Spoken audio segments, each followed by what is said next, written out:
গর্বে গর্বে খোলাফায়ে রাশেদান।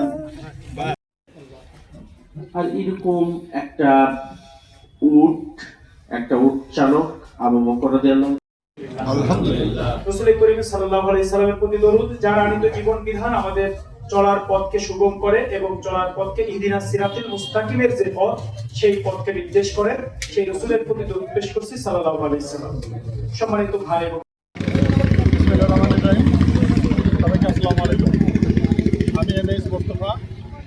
আমি বাংলাদেশ জাতীয়তাবাদী ছাত্র দলের সাথে দীর্ঘ 28 বছর জড়িত। পৌঁছাতে সক্ষম হয়েছে।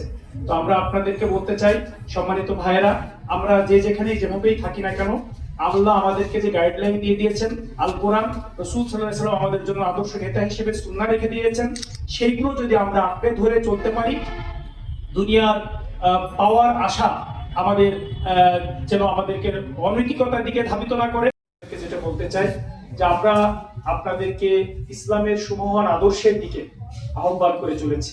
এই বাংলাদেশের মানুষকে আমরা ইসলামের সুশীতল ছায়াতলে আসার জন্য আহ্বান করে চলেছি। এই বাংলাদেশের মানুষকে একটি ইসলামের যে গাইডলাইন আছে, সেই গাইডলাইন অনুসরণ করে এই জীবনের মুক্তি এবং পরকালের জীবনের কল্যাণ, এই জীবনের কল্যাণ, পরকালের জীবনের যে মুক্তি, আমরা সেটার জন্য আহ্বান করে এসেছি। আমরা নিয়মিত কোরআনের আমরা দোয়ার মধ্যে আবেদন করে থাকি আল্লাহর কাছে, রব্বিনা আতিনা ফিদ দুনিয়া হাসানাতাও বাংলাদেশ জামাতে ইসলামী, বাংলাদেশ জামাতে ইসলামী, বাংলাদেশ জামাতে ইসলামী। গর্বে গর্বে আল্লাহর হুকুমত, গর্বে গর্বে